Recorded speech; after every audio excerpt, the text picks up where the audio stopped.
I'm really excited to be talking tonight to all of you and to be joined with my amazing panelists here tonight. We're going to be talking about a topic that's really important to all of us and something that has been a big part of our lives. We'll find out how long in a short moment here. It's a really broad topic we're talking about tonight, mental wellness. It covers so many different areas. So we have a lot to get through. We're going to try to stick to our outline and get through as much of it as we can. It's pretty unique out there in the world. We deal with things that most other people don't deal with. It's very stressful. There's a lot of urgency, and there's a lot of forces at work on us at all times. So it's a lot to deal with, and everybody deals with it differently. And we're going to try to talk about what that has meant to us, how it's affected us, and some techniques that have worked for us. Now, with that in mind, I'm going to make a huge disclaimer right now that none of us are doctors. None of us are therapists. None of us are experts. We're just people that care a lot about this and have had experiences that we want to share with you. And we hope that it helps you, it is therapeutic for you, and potentially opens some pathways to treatment if it's something that you decide you want to pursue. So now that we've had that disclaimer out of the way, we'll do some quick introductions.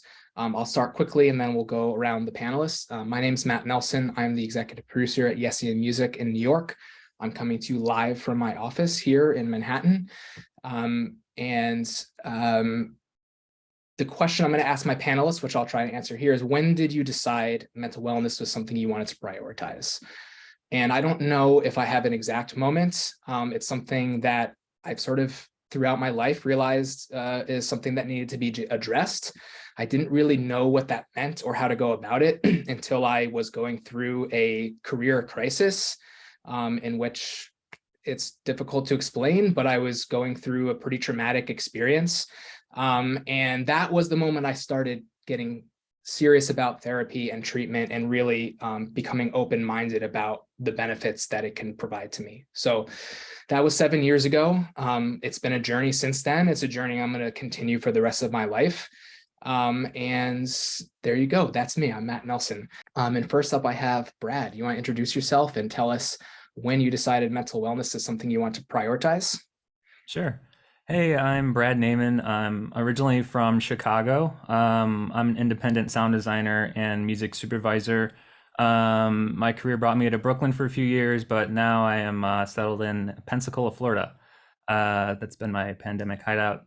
I've been here the last few years. My journey for mental health got serious. I started seeing a therapist about 5 years ago. And I think with everyone else, there's been some trauma growing up. There's been a lot of things that have been stressful and things I didn't know about mental health, and that kind of backed up into launching into the career space, trying to figure out a path for myself, jumping from one big city to the next big city, making decisions to go independent and freelance and trying to navigate all of that. So it was time to see a therapist. My name is Brandy Ricker, and I am from Chicago, currently independent music supervisor. And I guess when I first prioritized mental health was about 5 or 6 years ago. I was at my first job, like my dream job in advertising.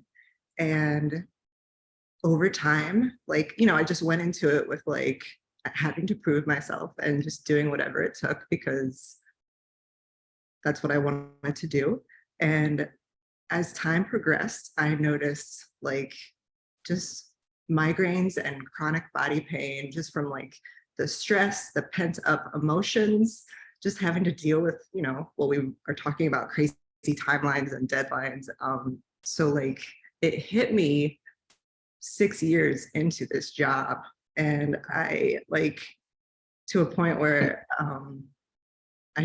luckily I had an internist, my primary care physician was just of the times and was I think that you could benefit from talk therapy. So it was just cool. Mental health was just a big eye opener. So yeah. So you took the leap of faith. Yeah. And when was this? This was towards the end of 2018, I would say. But yeah, I to the point where just so much that I was like, I had to make a decision of stepping away from my job for a second. And that was kind of like, oh, just scary in itself, I guess, like having to prioritize my health, which is kind of like sad almost. Like I was taking my job as like, no, I have to keep pushing through this. And I think that's what hurt me the most. Was just like continuing to just like push through and like, yeah, not a talk about taking a leap, you know, right. walking away from this career that you were so passionate about. Yeah, So, especially with the like having to, you know, you feel like you're going to get forgotten. And just like, you know, this industry is very much based off of like a lot of connections and just like having to stay in touch with people. But yeah. Well, that's a really big story that I want you to maybe elaborate on a little bit if you're so comfortable with it. I'd love to hear more in the context of some of our topics. Yeah. And I'm hoping that after some work and reflecting on this decision you made, the fear has been reframed as bravery, because I would consider that a very brave move that you did, and I have a ton of respect for it. So thank you for sharing that. All right. Next up is Liana. Go ahead and introduce yourself. Hi, guys. Thanks, everyone, for sharing so far. I know we're all in this together. My name is Liana. I'm senior producer over at Heard City. And I think that, like a lot of us, as we kind of forged our way in our careers, especially in the advertising and creative industry and in cities that are, you know, so go, go, go, like Chicago and New York, that a lot of our identity is tied into our careers and doing well. We also know that that's not the only part of our identities, and that there's a lot of other things going on in the world, and maybe some traumatic events that we're unpacking as we go through our journeys of self-discovery. And for me, I think I started realizing I wanted to prioritize my mental health when some of those outside issues, things with my family, things that I was seeing with people that I truly care about, I had to make a choice of, do I put in the extra time at work, something that I always like, it's kind of part of my type A producer personality to go above and beyond and make sure things go smoothly, but that can then impact my personal life where maybe there's more work in that healthy work-life balance, and some familial things were happening. And it took a manager at one of my former jobs being like, you know, I was vulnerable with them, let them know what was going on, and having that reminder of someone say, you know, you can give what you're able to give to work right now, and to prioritize emotional and mental well-being for myself allowed me to be present for both. And since then, other events, we've all lived through collective trauma of the last 3 years. I think this is a really great time to be having this panel, because let alone what's going on in the world, we all have our own lives and things that are happening at the same time. And having this conversation, you know, I've also dived fully into yoga, and I'm also a yoga teacher. And that's been something that, like, coming back to the things that really light me up and I care about, allow me to be my best authentic self in the workplace as well as the personal life. So it's kind of like you guys, I think within the last 7 years, I've gotten a better handle on how to do that. And if you're probably listening in, you might be on that same journey, and it's something that it's an individual journey, but also a journey with everyone at the same time. And you made many good points there, Liana, but I think that's a really good point that I wanted to bring up in the intro, is that what works for us might not work for you. This is very much a personal journey. This is something that you need to explore on your own with the help of professionals and figure out, another great word that you use, Liana, balance. There's a lot of destigmatizing that we're trying to do here tonight, and break down barriers and obstacles to these fears, these trepidations. You know, it's easy to feel like, oh, people might think I'm weak or lesser than, but I think it's been really positive trend in society and the larger conversation out there that this is something that's helpful. I'll jump in and say yes, like 100% now. Like before, when I was starting to go to therapy, like 5 years ago, I would pose it to my coworkers as I had a doctor's appointment.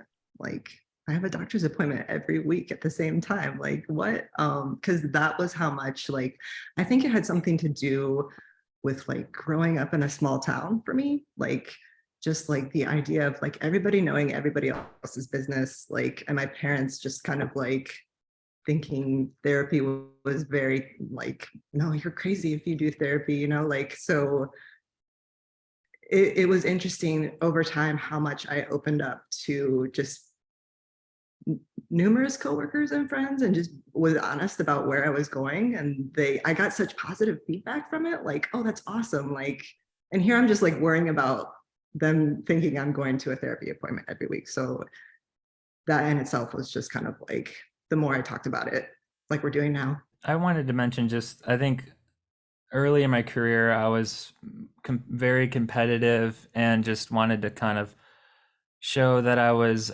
fit for the job and didn't want to expose myself to any sort of weakness that was associated with stress or like or failure or anything like that. And as I navigated my career, I just want to mention, Matt, you're the one that actually talked about mental health to me in a workspace and made it safe for me to talk about therapy and not say doctor's appointment, and so that from that I learned and I was inspired by that. And even just working with Brandy a bunch last year, we talked about mental health like it was like a sports thing, or like if it was the new TV show, we talked about mental health, and it was just a good conversation. And it wasn't just a downer, it was like laughing and joking and talking about Yeah, the workload and yeah, how to navigate everything and balance. I think this is fairly universal. We all manage a lot of stress. There's a constant sense of urgency.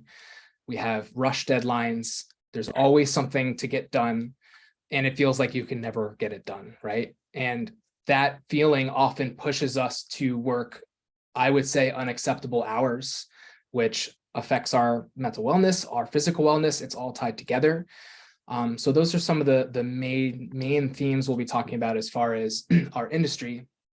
And one acronym I learned recently, talking about info sharing, and something I learned recently in my journey, is this acronym that my therapist told me, and it's HALT, which stands for hungry, angry, lonely, or tired.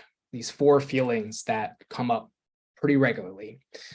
And so my question to all of you is, how often do you experience one, some, or all of those feelings on a daily basis in our careers? Something to make note of all of these things is that they are very human. And part Yes. of what this whole conversation is about is like, we're all humans. We all deal with all of these things and we're all living in this world together. So yeah, every day I feel hungry, a little bit angry, lonely, and tired. Like if I'm at home all day by myself and working from home, just me and my cat, that there things that come up there. And hungry, it's important to make sure we're carving out time for lunch breaks. I think you started this question off with a really great point of our industry is like go, go, go. You can let there be something every single minute of the day. You can be working every single minute of the day.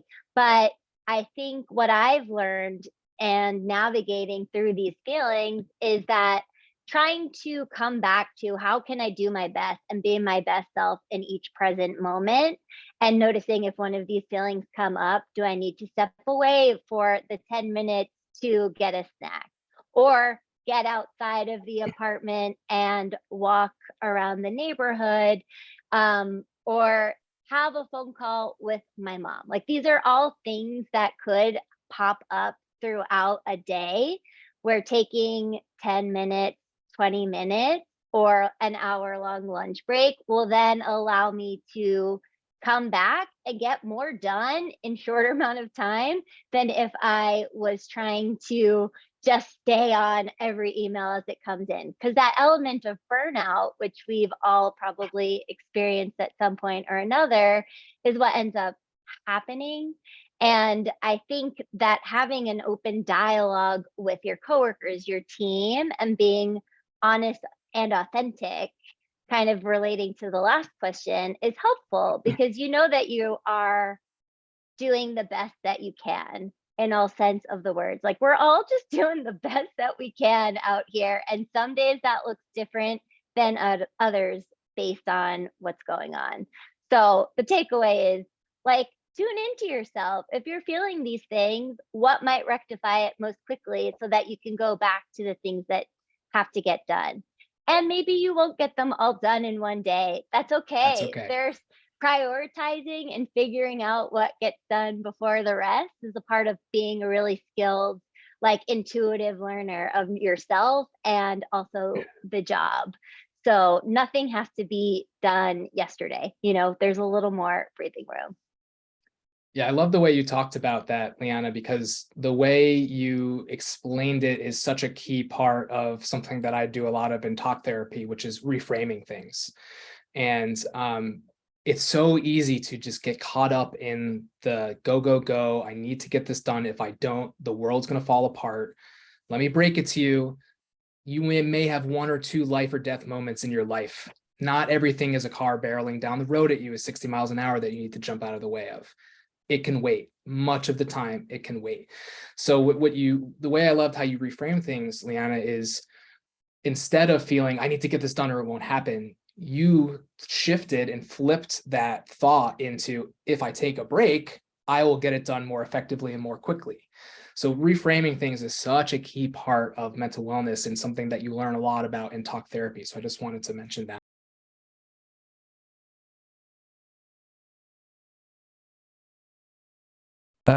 Yeah, downtime, slow periods. I think I'll be honest. I mean, my year has started out pretty slow. Yeah, there's definitely feast or famine. I kind of think with this kind of independent or freelance career.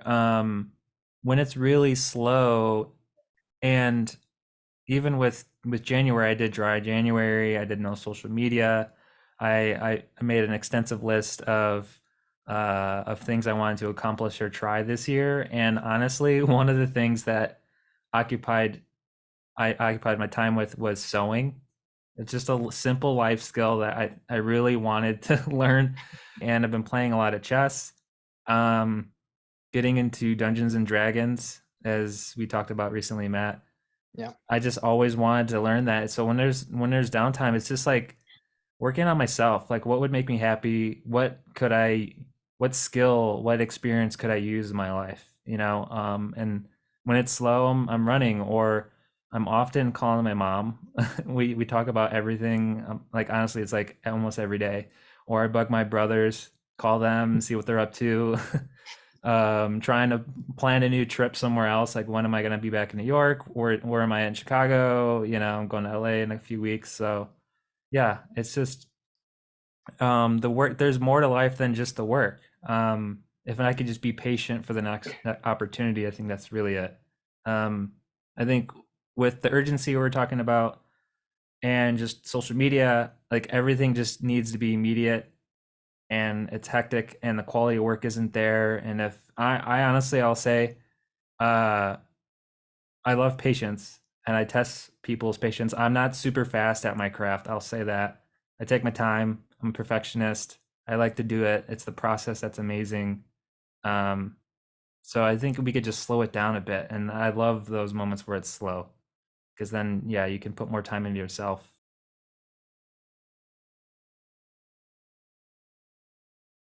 Let's talk about setting boundaries, because I think that is a huge, huge part of this. And some of it is obvious, some of it is tangible, some of it is an approach, an attitude.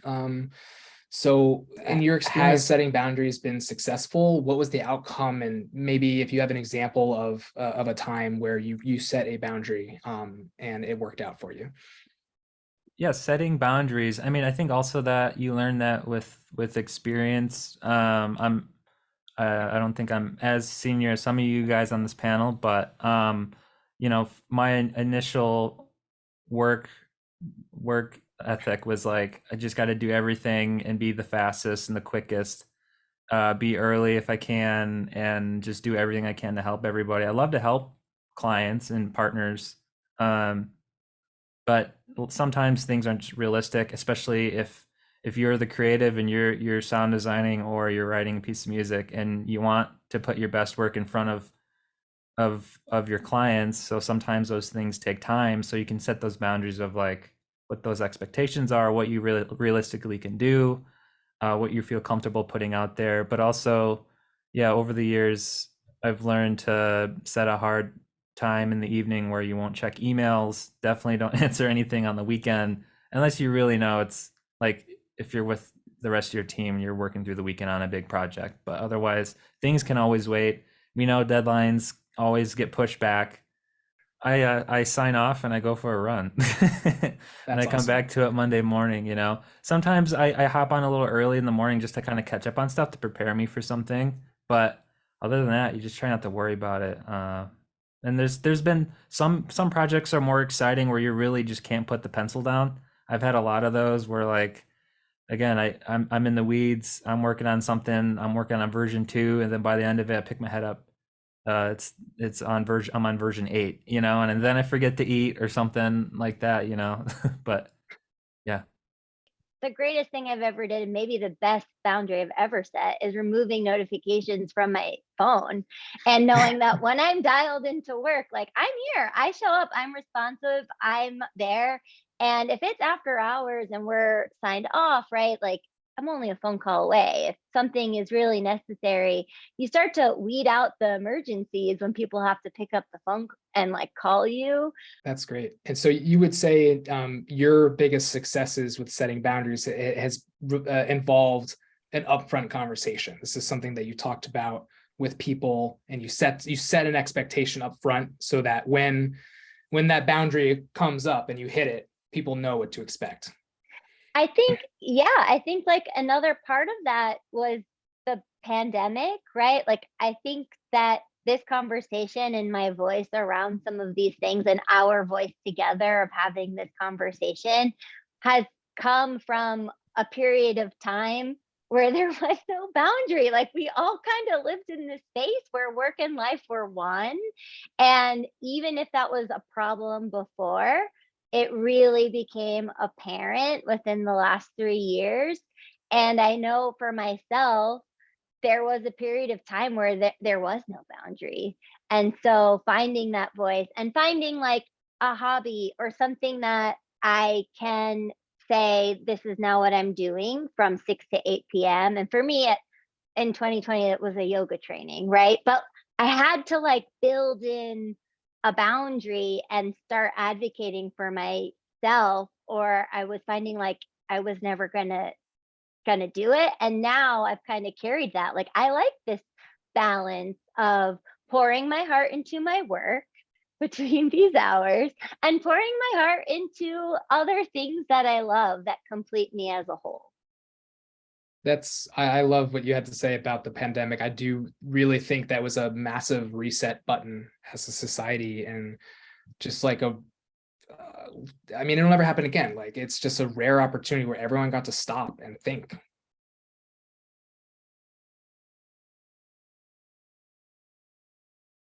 Even the work from home environment adds to the isolation part, but like when I was in the So, office, I was still just like buried in my headphones for like hours at a time, like getting lost in that and then just like staring at a screen all day. So like setting reminders to take a break, or just like if I was listening to something and being in the office, like people would just do a drive by and be like, hey, like this is an emergency. And I felt like I had to drop everything I was doing to just meet their needs. you And that carried the put me load. behind. Like there was never any time to listen to music during the day because you were always dealing with like other people's problems. And then like for me, it was like that all day. And then I would have to go home and then listen to and do searches for the remainder of the night. So it was just like I was putting my coworkers' needs before mine.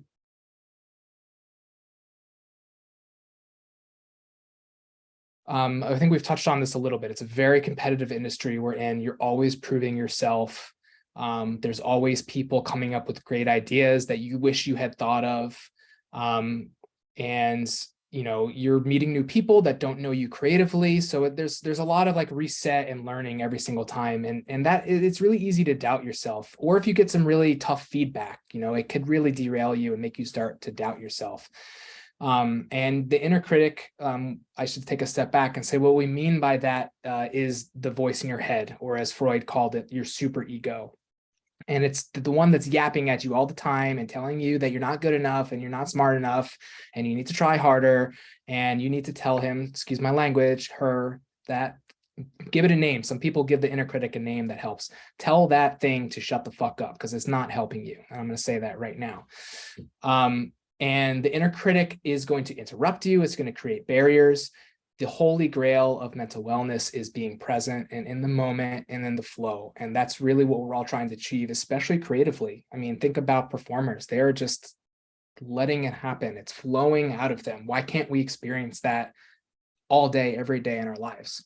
It's very difficult, but that's the holy grail. We all want that. So shutting the inner critic, that's a tough one. Let's talk about it a little bit. So when your inner critic's causing you to ruminate, putting intrusive thoughts in your mind, inserting doubt into your dialogue, how do you deal with that? I would screenshot like people sending me nice emails and be like, oh, that was nice. I need to save this for later. Because you do get lost in just like, am I good enough? Like just letting go of that, your ego, and just letting go of control for me was like a huge thing. Like knowing that I am there to not be the hero, but just kind of assist. And that how many layers you have to go through. Like there's so many cooks in the kitchen, and for the longest time I felt like, oh, but my opinion is really valuable because we're talking about music, and that's that's what you're listening to. So you should choose this track, and just getting really like, I don't know, just down when they wouldn't pick that track, and then just learning that, oh no, like sometimes a crazy track that a client picks from their daughter saying something is just going to go final. Do you know what I mean? You can't change that. So letting go of that was huge. And Brandy, yeah, I think this ties into what you're saying. You can't control everything, and trying to is going to drive you mad. You have to know the difference. I'm alluding to the serenity prayer, even though I don't like calling it a prayer. That's the gist of it, right? Know what you can control, understand what you can't, and understand the difference. And that's such a huge thing. And it comes with experience and time, but it's a huge relief to know I can't do anything about that. I'm going to focus on what I can focus on. Like that, to me, that's a massive weight lifted off of me. You definitely hear more when there's a problem than when things are going like smooth. So it's how do you self-regulate and control, and just come back to like surrounding yourself with the people that you can have that dialogue with, that understand your process and build you up, and the environments of like your team and projects, right? Like I think it's also valuable to learn a part of this industry is that there are certain fits when it comes to creative projects that work really well, and that can all lead to the integrity and creative like part of the piece, right? So we're all on this of like learning ourselves so that we can find our best matches, so that voice is then a little bit less because we've put ourselves in environments where we're built up. And that's all we want, is to be in supportive communities and doing this together.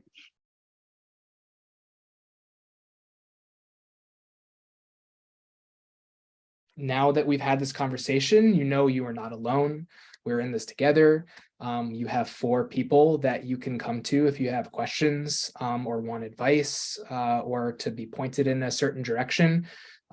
We are compassionate. We want to share this knowledge, and we hope that we broke down some barriers. We encourage people to take a step if it's something that they're thinking about. And at a minimum, just hopefully we open some minds. So I just want to thank everyone for joining us today. My panelists, I love you all. This has been such an amazing experience for me. And I'll just kick it over to you guys if you have anything you want to leave with the group before we wrap up. I think the only other thing I want to talk about quick is just just check in on your loved ones, and there's silence is the worst thing about it all. You never know who's struggling. It's invisible. So just reach out to any family member, anyone, just let them know you're thinking about them. If you love someone, let them know that. And there are a lot of resources out there for anyone who has had suicidal thoughts. As a field advocate for AFSP, there's a lot of great resources.